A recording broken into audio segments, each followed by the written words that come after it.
things in the background leading up to this point, Jesus pronounces his condemnation to his own people.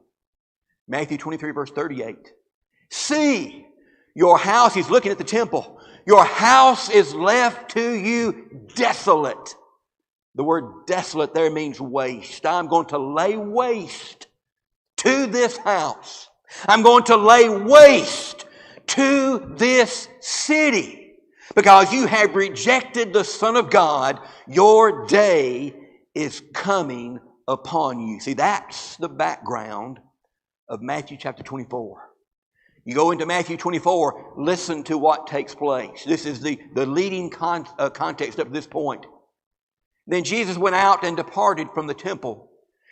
And his disciples came to show him the buildings of the temple. And Jesus said to them, do you not see all these things? Surely I say to you, not one stone will be left upon another that shall not be thrown down.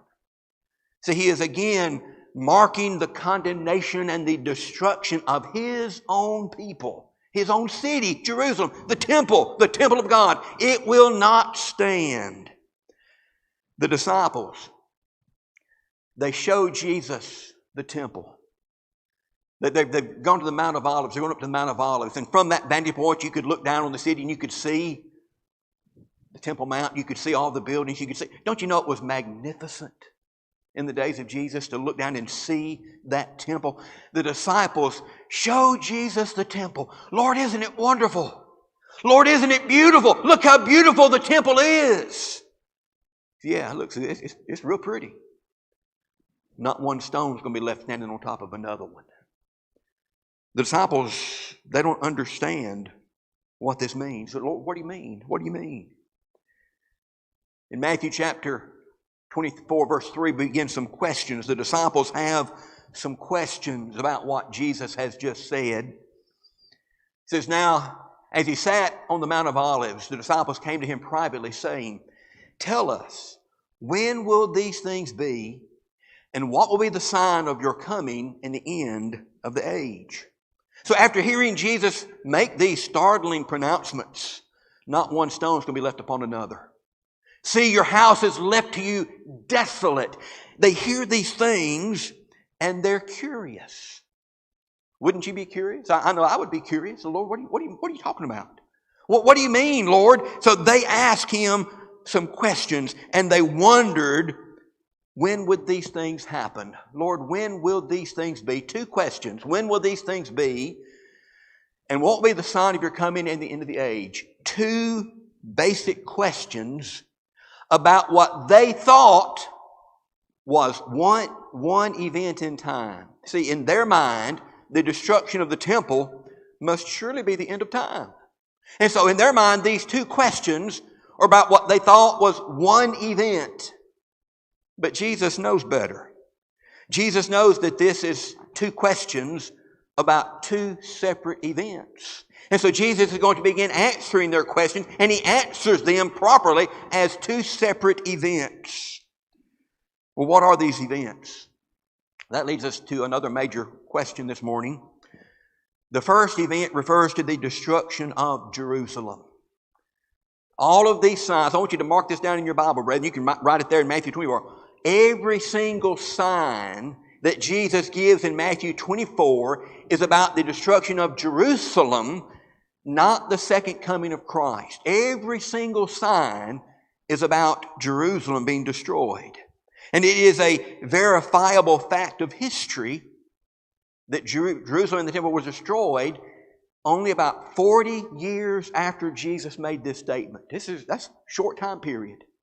Only about 40 years after Jesus spoke these words, in 70 AD, the Romans destroyed Jerusalem and the temple. And so the signs Jesus gave were warning about that event, not his second coming. Now, of course, premillennialists deny that. And they deny that based upon a statement in Matthew 24, toward the end of all of these signs, in verse 30.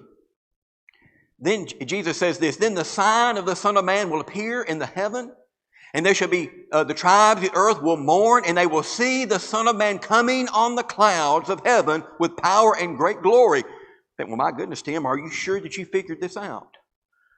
It says that after all of these signs, the tribes, the world are going to see the Son of Man coming on the clouds of heaven with power. Surely, Tim, that is the second coming of Christ. Well, you might think so, but it's not. What you have to understand that the idea of the day of the Lord, the coming of the day of the Lord is used two ways in the Scriptures. There is the day of the Lord. There is the day of the Lord's destruction within time. And there is the day of the Lord's destruction at the end of all time. See, it's used two different ways. And so, just because this language is used does not mean it is referring to a literal coming of Christ. It's not a literal coming of the Lord on this day of destruction. Well, Tim, how do you know that? How can we be sure of this? Well, look at Isaiah chapter 19, verse 1 through 4. You see, very beginning, this is a burden, this is a pronouncement of judgment against Egypt. And notice how this day of the Lord within time is described. The burden against Egypt. Behold, the Lord rides on a swift cloud and will come to Egypt. The idols of Egypt will totter at His presence, and the heart of Egypt will melt in its midst. I will set Egyptians against Egyptians. Everyone will fight against his brother and everyone against his neighbor. Cry against the city, kingdom against kingdom, or city against city, kingdom against kingdom. The spirit of Egypt will fail in its midst. I will destroy their counsel, and they will be consult with idols and their charmers, the mediums and the sorcerers. And the Egyptians I will give into the hand of a cruel master, and fierce king will rule over them, says the Lord of hosts. See, the very same language referring to the destruction of Egypt, behold, the Lord rides on a swift cloud and will come to Egypt. The very same language is used of the destruction of Jerusalem. And you will see the Son of Man coming on the clouds of heaven. See, brother, this is simply apocalyptic language. This is figurative language referring to a day of the Lord within time. It was the destruction of Egypt, which happened in our history. And it was the destruction of Jerusalem and the temple, which happened in our history in 70 A.D. And so these statements do not prove that all of these signs are about the second coming of Christ in a literal coming. It doesn't prove that at all. As a matter of fact, there are many things within this passage in Matthew 24 that prove that it's not about the second coming of Christ that's sometime in our future. Think about what happened in 70 A.D. We know that the siege lasted for 143 days. The Roman army surrounded Jerusalem, and according to Josephus, after they began their siege, for some reason they withdrew. He pulled all of his army back. That's when the Christians hit the ground running, brethren. They saw the signs and they left. Then history tells us that the Roman general, we don't know why he withdrew them, but he brings them back. They surround the city again, and after that 143-day siege, the city's taken. History tells us that somewhere in the neighborhood of 600,000 Jews were slain, and thousands more were taken captives and made into slaves. The city lay in ruin for 60 years. And then finally, in 136 AD, Rome began to rebuild the city of Jerusalem. But guess what? They wouldn't let a Jew set foot inside the city for 200 more years. It wasn't until the time of Constantine that Jews were finally allowed to go back into the city of Jerusalem. All of this comes from Zondervan's Pictorial Bible Encyclopedia, which is a wealth of biblical historical knowledge. And so we know that this destruction has already taken place, but there is another undeniable reason that all of these signs are not about something that's in our future. And it comes from Matthew chapter 24. In Matthew chapter 24, verse 33 and through verse 35, Jesus speaking. So you also, when you see all these things, when you see all of these signs, know that it is near.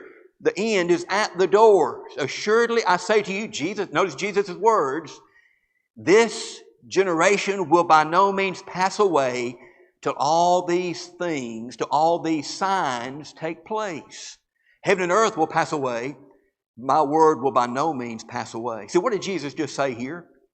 Jesus said, all of these signs, he said this in Matthew chapter 24, verse 33 to verse 35, all of these signs, including the coming of the Son of Man on the clouds in verse 30, all of these things are going to take place within the lifetime of this generation. Every single sign that Jesus gave would take place within the lifetime of the people hearing what he was saying. Friend, these things are not about something that's going to take place in our future. They already took place. They took place way back in our past. From AD 70, in that time frame, that's when these things occurred. Well, what were these things? What are all these signs that people talk about that they say point to the second coming of Christ? Well, in Matthew 24, verse 5, they talk about hearing many false Christs. Matthew 24, verse 5. For many will come in my name saying, I am the Christ, and will deceive many. You know, sometimes you'll hear about some, I'm just going to use the word crackpot, some guy that says, yes, I'm the Messiah, I'm the Son of God. There are people today who believe, and they tell other people that they are the Son of God. So they'll say, hey, see, these are the signs. We've got false messiahs. Well, we've always had false messiahs.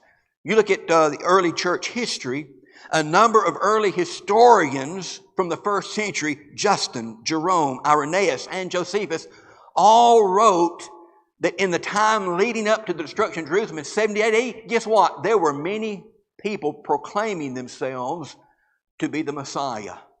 See, this has already happened. In Matthew chapter 24 and verse 6, he says, you will hear of wars and rumors of wars. See that you're not troubled, for all these things must come to pass, but the end is not yet. The end is not the end of the world. The end is the end of Jerusalem and the temple. Also from these events, we know that the people began to hear rumors. Imagine you are in Jerusalem. It's leading up to 70 AD, and there's been unrest. Actually, Jerusalem has been held by insurrectionists now for a couple of years. There's been an insurrection in Jerusalem. And so for a couple of years now, Jerusalem has been held by the insurrectionists. And you begin to hear rumors. Somebody told me that they saw the Roman military. They're on the march. Oh, have you heard? Rome, their soldiers, the legions have entered into the Middle East. They're coming. They begin to hear the rumors of wars and rumors of wars. This would have filled them with great fear. But the point is, just as Jesus said, this would happen within the lifetime of that generation. Matthew 24, verse 7. For nation will rise against nation and kingdom against kingdom, and there will be famines and pestilence and earthquakes in various places. We know that at the time that Jesus said this, there was relative peace in the empire. At this time, you look at the Roman Empire, it was not in a turmoil. But shortly after Jesus said these things in Matthew 24, the Roman Empire was thrown into chaos. As various places, people began to rebel against the pressure of the emperor. They wanted their freedom. And so all through the empire, people began to be in unrest over these things. And some historians also record that in the time leading up to 70 AD, guess what? There were numerous famines and there were earthquakes. All of these things took place, just as Jesus said, within the lifetime of that generation. Matthew 24, verse 8 and 9. All these are the beginnings of sorrows. Then they will deliver you up to tribulation and kill you. You'll be hated by all nations for my name's sake. Jesus said this is the beginning. This is just the start of these times of hardship. After Rome destroyed Jerusalem, after Rome destroyed the temple, it was very shortly after that that they turned their attention to the church. And the Roman emperors began to heavily persecute Christians. And so they were delivered up. They were hated. And many of them were martyred, put to death because of Christ.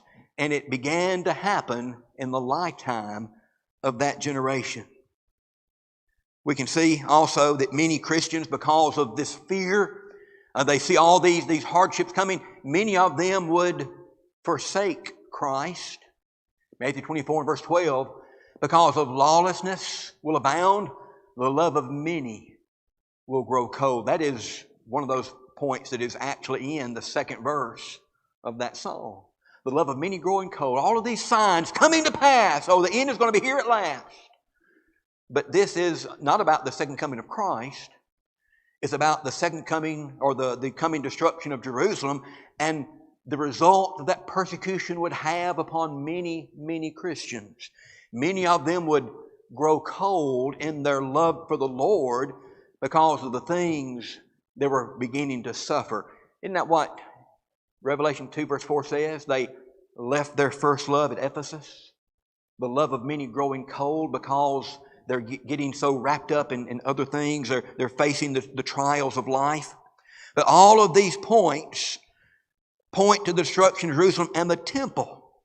Also, notice this, and this is another point that they say is referring to this, what is about the second coming of Christ and not the destruction of Jerusalem. Matthew 24 verse 14. And the gospel of the kingdom will be preached in all the world as a witness to all the nations. And then the end will come. So it's, look, this has got to be the second coming of Christ, because think about all the places in the world that the gospel hadn't gone. But you have to understand here, when they wrote this, the world meant Rome, the empire. The world to them was the Roman Empire. Yes, at this time in the first century, and shortly after that, the apostles never came to North America or South America. The apostles were not whisked by the Spirit during this first century time. They were not taken by the Spirit to Australia. But that's not what this means. When it says that the kingdom, the gospel will be preached in the world, it's talking about the Roman Empire. And I know that this took place within the lifetime of that generation because of what Paul wrote in Colossians 1 and verse 23. If indeed you continue in the faith, grounded and steadfast, and are not moved away from the hope of the gospel, which you heard, notice, which was preached to every creature under heaven, of which I, Paul, became a minister. Now, do you think that Paul meant that they went and preached to the Eskimos? Did Paul mean that they came to North America and preached to the Cherokee? That's not what he meant. For Paul, the world was the empire of Rome. And they had gone to the expanse. As far as Rome went, they went to the world. That took place just a very short time after Jesus spoke those words. And after Paul wrote these words, the gospel had been preached to every creature under heaven. 9 years later, just 9 years after Paul wrote these words, Jerusalem and the temple were destroyed by Rome. See, the gospel had been preached to the world just as Jesus said that it would be preached to the world. This was accomplished, or as this was all taking place, one more important sign to discuss. What was the specific sign, the granddaddy of all signs that Jesus told them to look for? Well, Matthew 24 and verse 15. Therefore, when you see the abomination of desolation spoken of by Daniel the prophet standing in the holy place, whoever reads this, let him understand. He's going to give them some instructions about what to do when you see this abomination of desolation. But we have to understand what Daniel is talking about to again get our timeline. The angel Gabriel came to Daniel, and he explained to Daniel the vision of the 70 weeks. Now, we're not going to talk about the 70 weeks. We would be here till 6 o'clock tonight without stopping. We're not going to open up that can. But the point here that involves this study this morning is that on the 70th week, the last week of the 70 weeks, is talking about the coming of the Christ. On that last week, in that last week, the city of Jerusalem and the sanctuary were destroyed. That's what the 70 weeks is leading up to, the destruction of Jerusalem. And it says, when you see the abomination of desolation spoken of by Daniel, that 70th week, and it's going to be destroyed, you need to understand that this is what's happening when you see that desolation. Well, what is the abomination of desolation? Does Jesus give us any clue to what the abomination of desolation is? Well, yes, He does. Remember, He said in Matthew 23, verse 38, see, your house has left to you desolate. Your house has left to you desolate. The abomination of desolation is about to arrive. Well, what is this abomination of desolation? Well, we go to a parallel passage. We have Matthew 24 that deals with these events, but Luke also records these events, a parallel passage, Luke 21 and verse 20, and Luke records a little extra information. Jesus says, but when you see Jerusalem surrounded by armies, then know that its desolation is near. See, the abomination of desolation is the surrounding of Jerusalem by the armies of Rome. And so when Rome surrounded them, they remembered Jesus' words. Behold, your city is left to you desolate. When you see Jerusalem surrounded by armies, know its desolation is near. The abomination of desolation has arrived. And when those armies withdrew, every single Christian got out of Jerusalem. Every single one. History tells us that not a single Christian perished in the destruction of Jerusalem. Why? Because they heeded the signs. Jesus told them the things that they needed to be watching for. And when they saw the signs, they left. The army comes back. After 143 days, Jerusalem is destroyed. They knock down the temple. Not one stone is left upon another. When you see the abomination of desolation, these armies, know that the time has come. Notice what Josephus writes about this event. Josephus, the Jewish historian, lived. Josephus saw these events with his own eyes.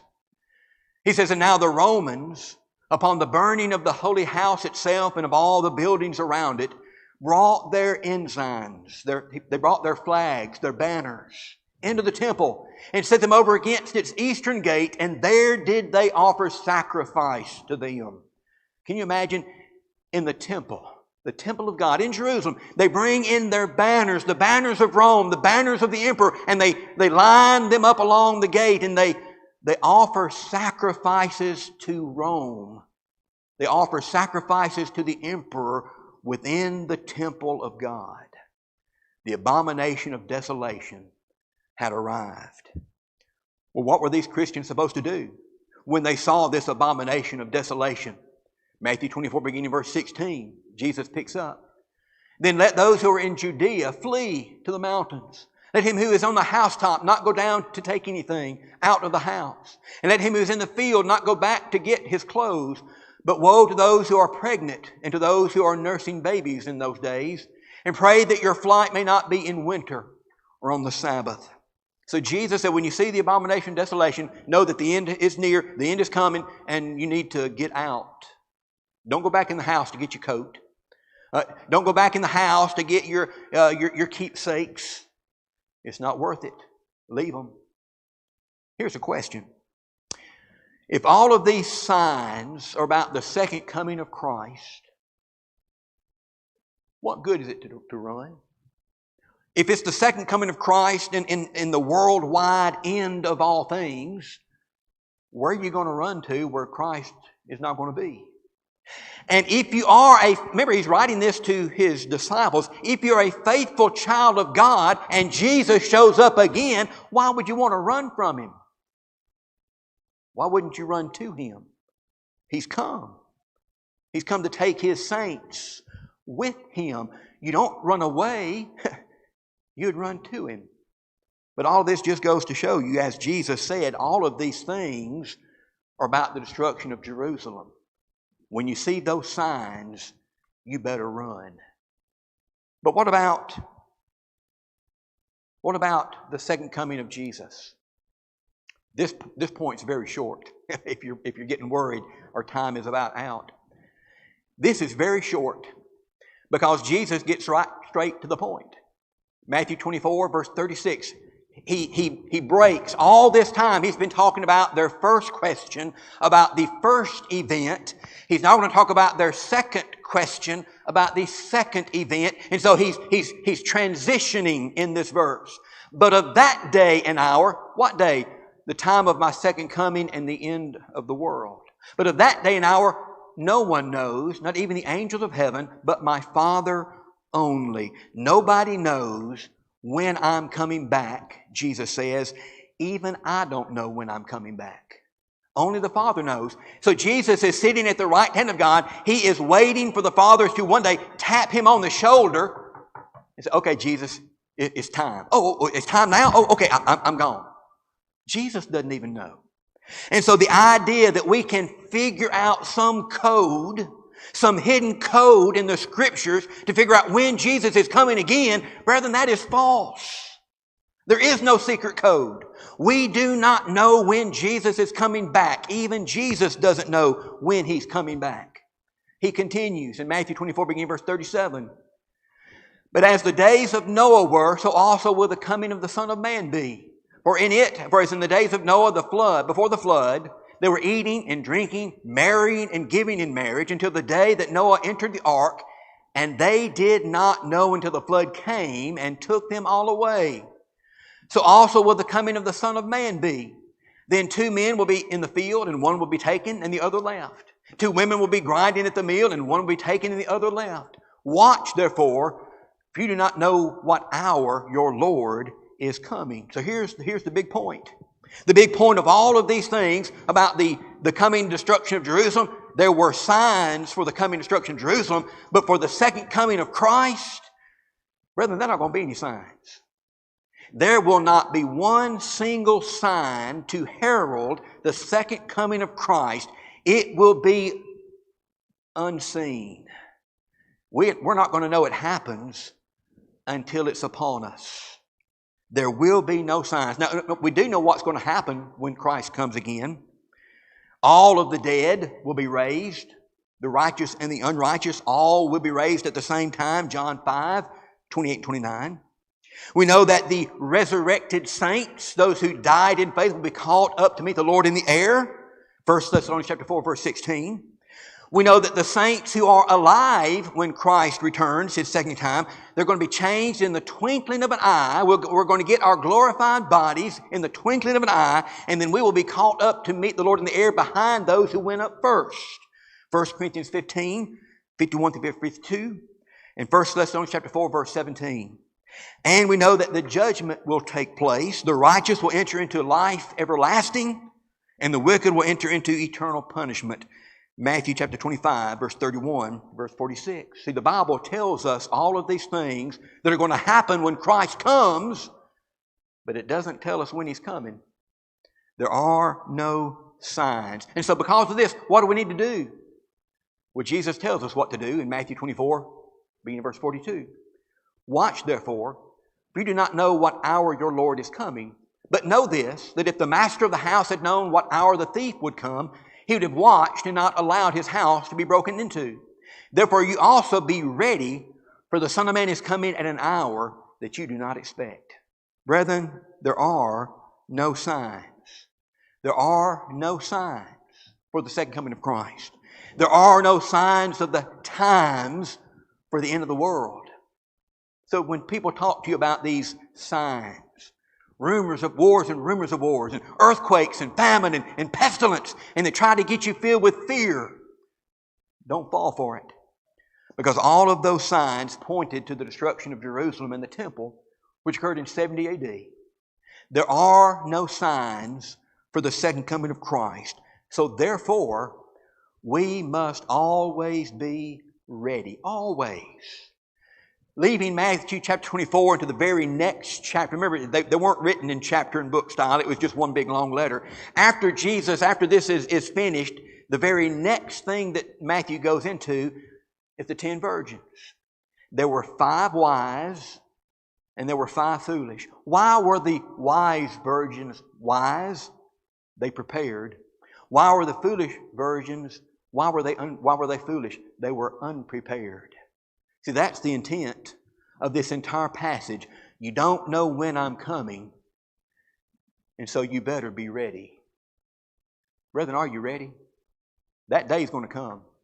One day we're going to be going about our daily life. You know, we may be at work, or we may be planning a wedding for ourselves or for our children. You know, we may be welcoming new babies into the world, and it's just going to be business as usual.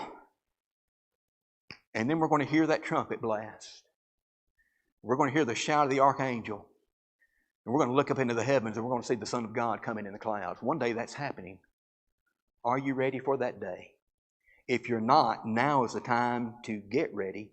And if you are ready, now is the time to stay ready. But whatever your need is this morning, won't you come right now while we stand and while we sing?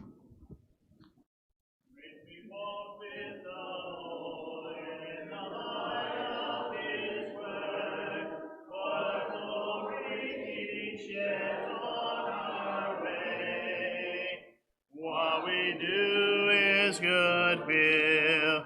He abides with us still, and with all who will trust and obey.